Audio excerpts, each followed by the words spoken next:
तो कैसे हैं आप सब। आई होप आप सभी अच्छे होंगे। मैं भी ठीक हूँ। Welcome to my channel midnight feeling love story. चलिए बिना कोई वक्त ज़ाया करें हम अपनी कहानी पर आते हैं। कहानी अधूरी दास्तां एक श्राप पार्ट 10।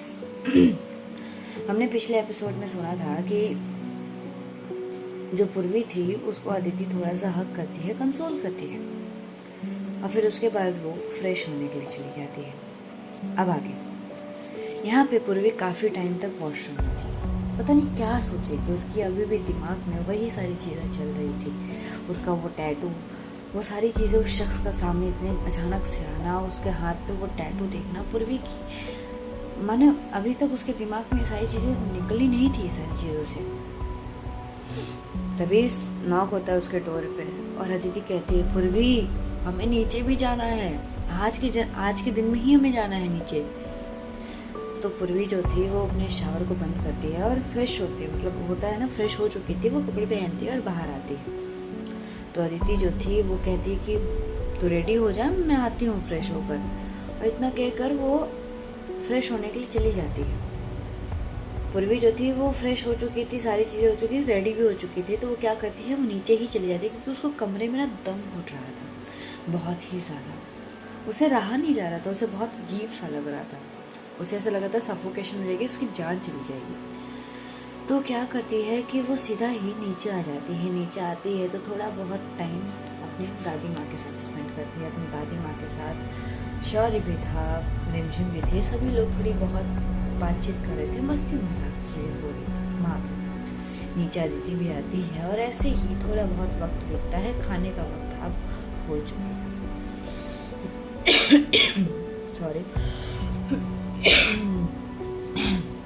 Sorry guys.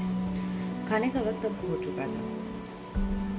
यहाँ पर खाने के टेबल पे सभी लोग बैठे थे। पूर्वी अभी भी मानो उस गहरी सोच में थी।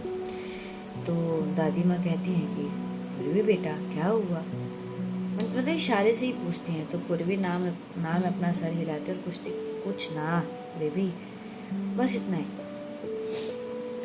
यहाँ पर जो चंद्रदेव राजपूत थे यानी पूर्वी के चाचा साहब, वो एक अनाउंसमेंट करते हैं। अनाउंसमेंट ये थी कि एंगेजमेंट की तारीख परसों की थी, मतलब 2 दिन बाद की, मतलब 1 दिन बाद की, सॉरी। परसों से एंगेजमेंट शुरू हो जाएगा, ये वो कह देते हैं। तो यहाँ पे सभी लोग बहुत एक्साइटेड हो जाते हैं। रहती माँ, सभी लोग, शौर्य भी था, लेकिन होता ना कि वो दिखा नहीं पा रहा था अपनी एक्साइटमेंट।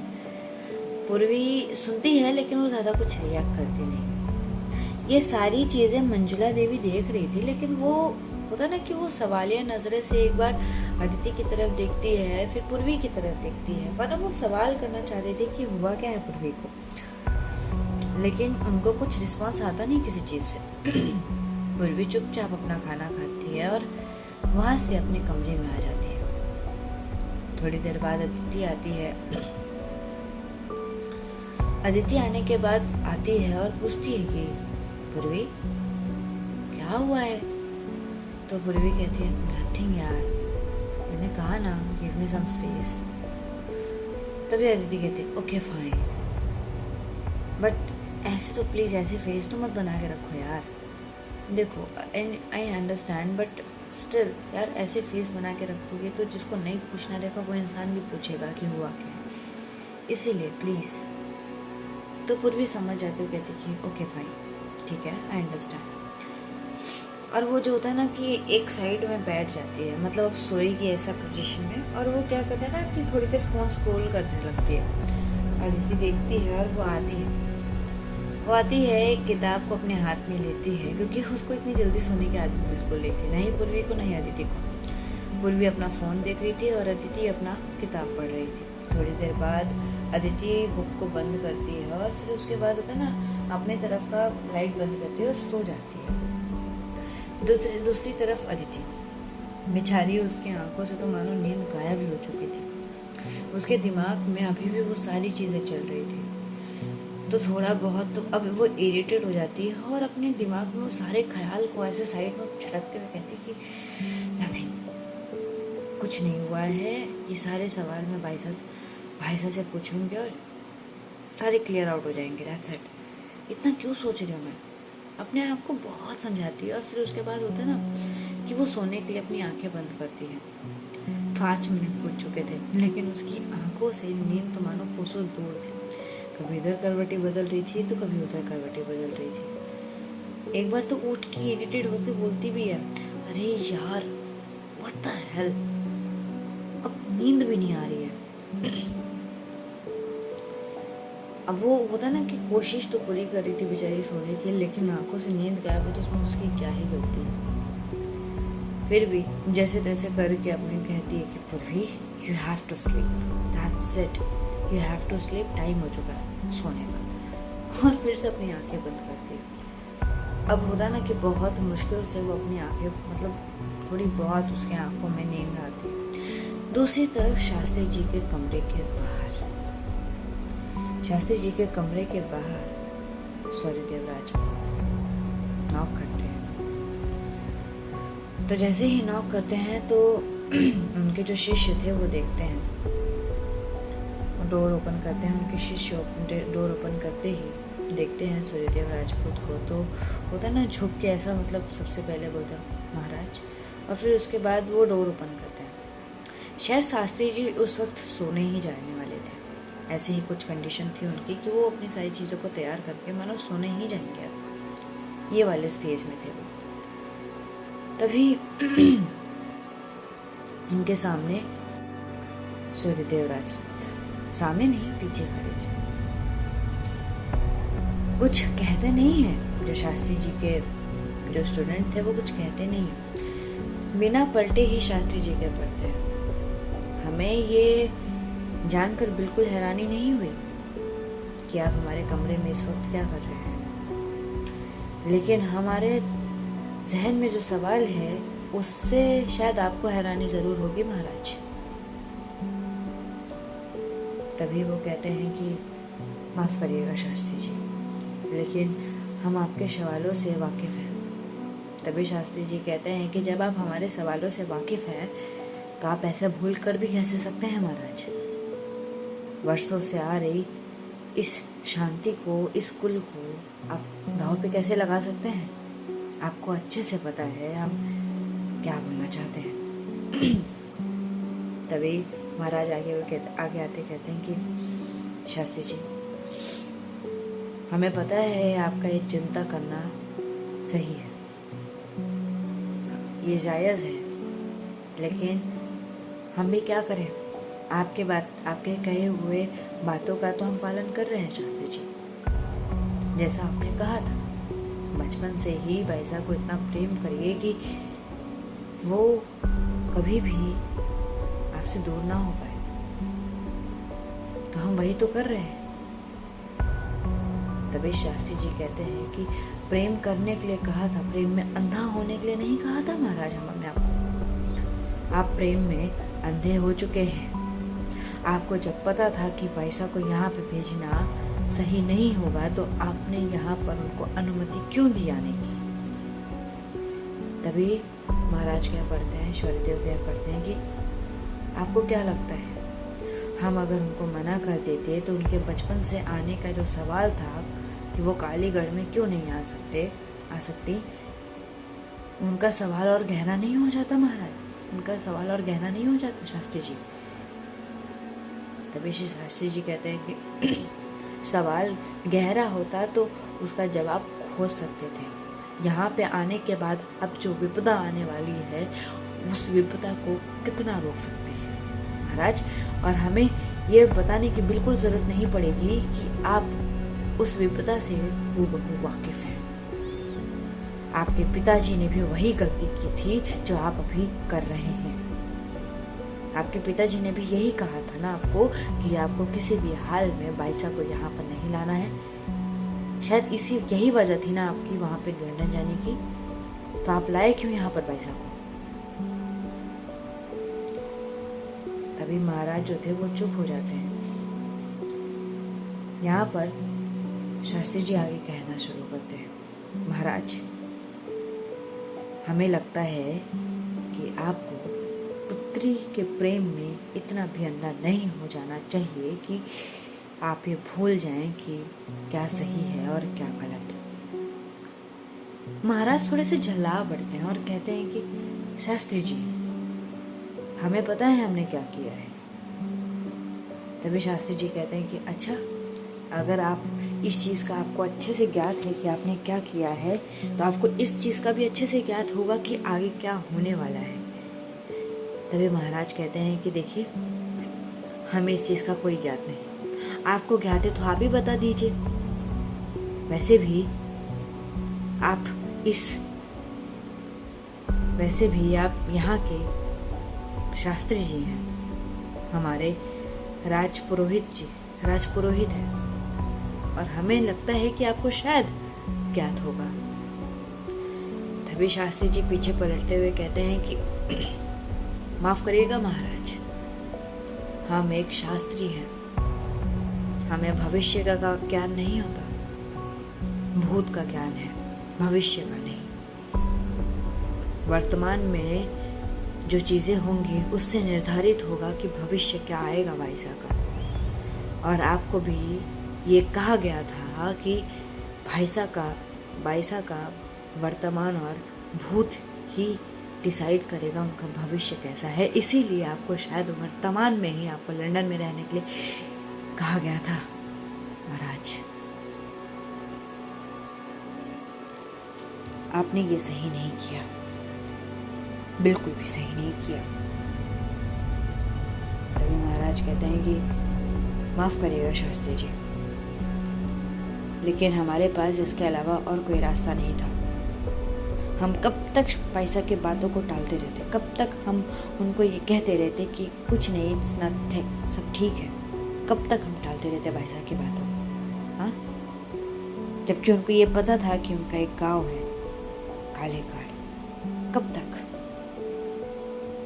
और शायद हम इस सवाल से थक चुके थे पैसा के कि डैड, ऐसा वहां पे क्या है जिसके लिए आप मुझे रोक रहे हैं, वाई? और वैसे भी शास्त्री जी कुछ दिन की बात है, उसके बाद तो चले ही जाएंगे हम। तभी शास्त्री जी हंसते हुए कहते हैं कि आपको क्या लगता है महाराज, बाईसा का यहाँ से जाना इतना आसान होगा? आपको क्या लगता है नियति क्या अपने चक्र को फिर से नहीं रिपीट करेगी, दोहराएगी नहीं? नियति का खेल है महाराज, वो अपने आप को दोहराती जरूर है। जो भूत में हुआ था वो भविष्य में हो ना जाए, इस बात का हमें भय था महाराज, और यहाँ पर आकर वो भय और भी गहरा हो गया है।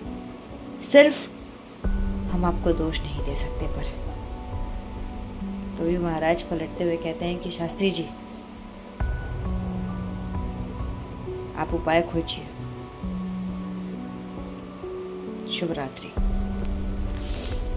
यहाँ से वो निकल गए थे, तभी शास्त्री जी कहते हैं रुक जाइए महाराज, बेहतर होगा जब तक युवराज की शादी नहीं हो जाती तब तक बाईसा बाहर ना निकले महल से। इस समय बाईसा का महल से बाहर निकलना बहुत बड़ा खतरा हो सकता है महाराज।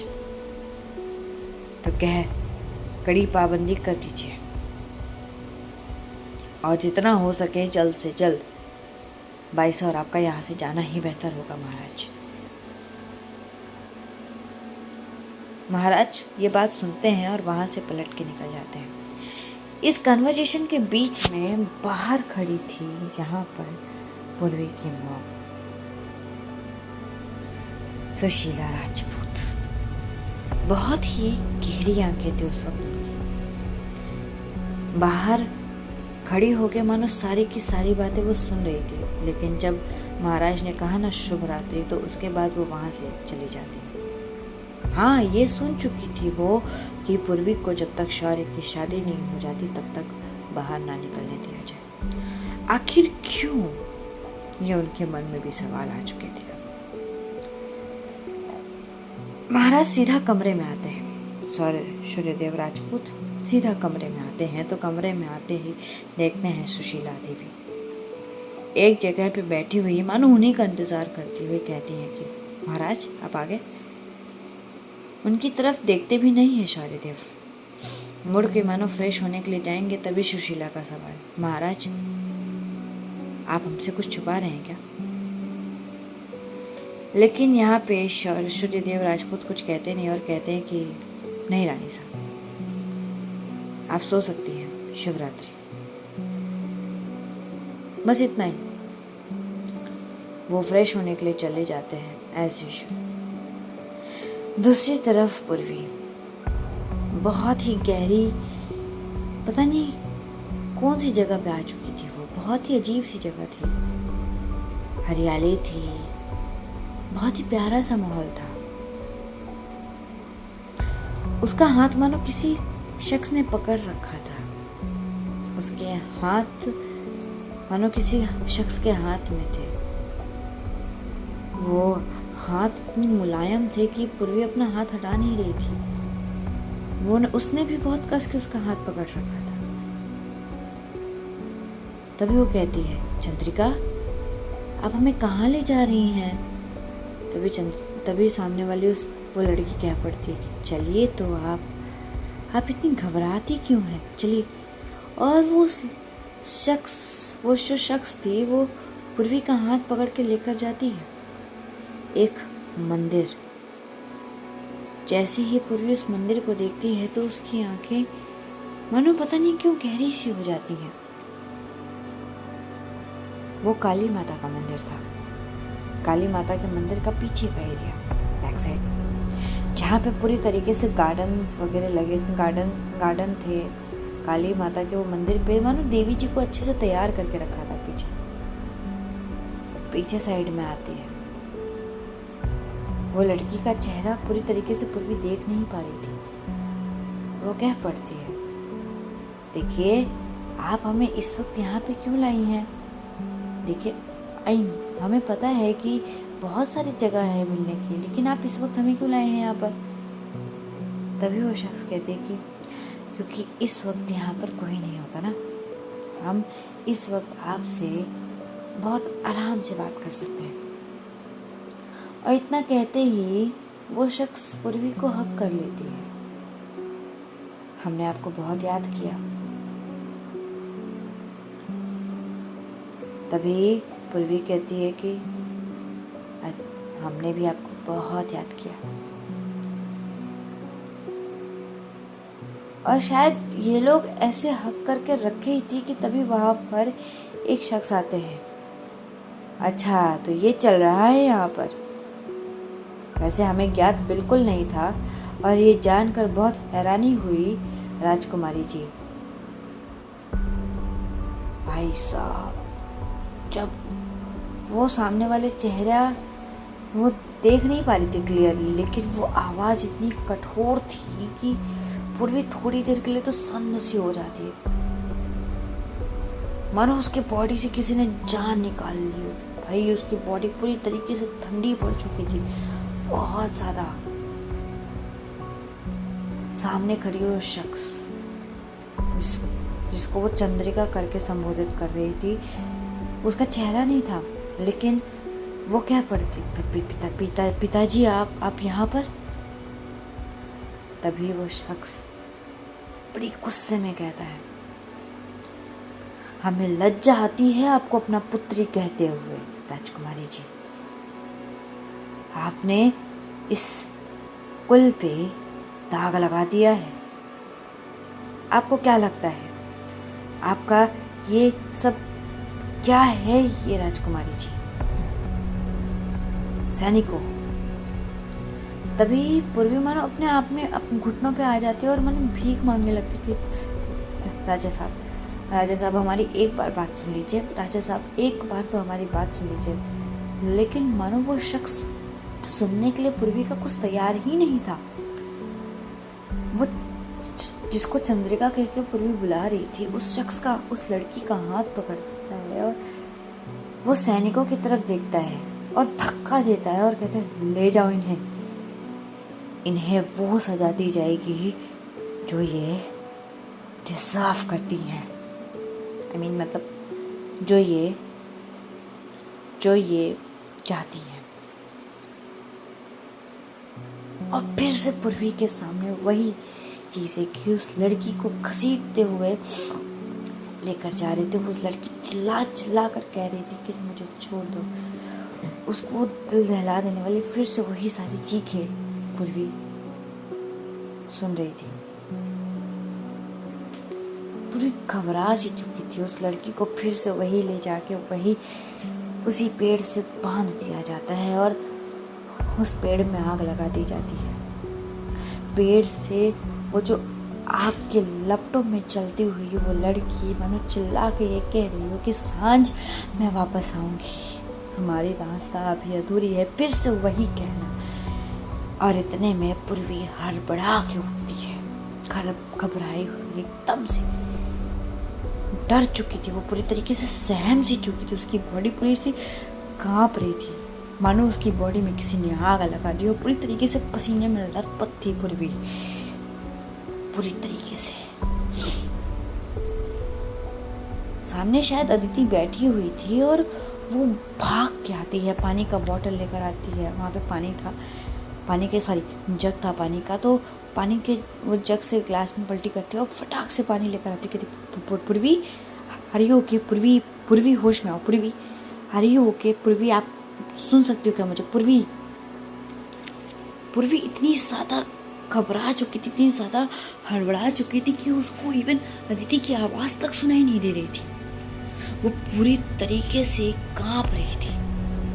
अदिति को कुछ समझ में नहीं आता है। अदिति साइड से हक करती है पूर्वी को कि पूर्वी होश में आओ, लेकिन पूर्वी होश में नहीं आ रही थी। उसके हाथ पैर कांप रहे थे। तभी क्या करती है अदिति, उसके गालों को पकड़ती है और जोर से हिलाती, मानो उसके सर को हिलाती है ताकि वो होश में आए।